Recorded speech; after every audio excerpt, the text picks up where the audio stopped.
I'm often asked about what is your most preferred or secured operating system. My answer would always be depends.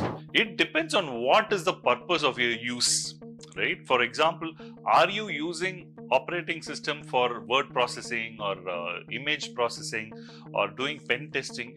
In each of these cases, my answer would be different. But if you ask me what is the most secure OS for me as an end user to browse the internet, my answer would be always Qubes.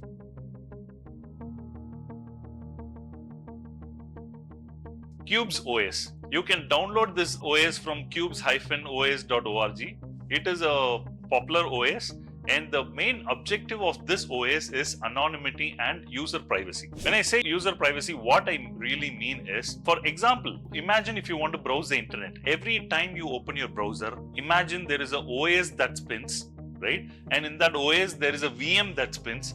And in that VM, there is an application that spins, which is a Google Chrome or Edge or Firefox or any other browser. Imagine this whole process can be automated so that every time you use that particular browser to use the internet, you are actually using the internet's Tor to browse the internet, making your anonymity or making your identity a lot more secure. One of my most favorite reasons of why I love Qube OS is number one, Qube OS compartmentalization. When I say compartmentalization, Qube OS uses Xen-based hypervisor, right? For spinning every single instance of an app using a VM. How cool is that? Imagine the whole stack is automated by just double clicking on a particular application's icon on the desktop, right? Number two, device isolation. When I say device isolation, imagine you put a USB pen drive or a thumb drive, right, for a storage, or you put a Ethernet card, or you put a Wi-Fi card, or you put some kind of a network interfacing card onto the system. All of these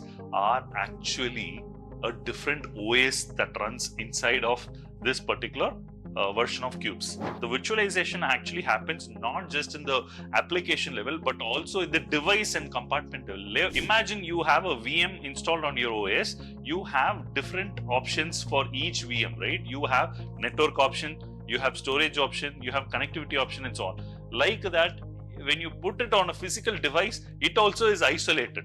How cool is that, right? The third point, it feels as the most important point for me. This particular Qube OS closely integrates with Whonix. Whonix is a version of Linux which focuses majorly on privacy, right? And the interesting thing about Whonix is anytime you browse the internet, the complete internet data is all routed through Tor, meaning your anonymity is completely maintained, right?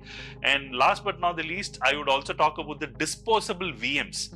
When I say disposable VM, it is almost similar to the first point that I was talking about. When you open an icon, it opens up a particular instance of VM with which you browse the internet, right? Also, when you close the browser or any other application, it actually kills the whole VM instance itself, so that the anonymity is completely removed and you don't have any traces of what you have been doing as a logs, right? So I personally think if you are someone who really is curious about identity, anonymity, privacy, etc., in that case, I think Qubes is the OS for you. In case you all did like this, consider subscribing. Thank you.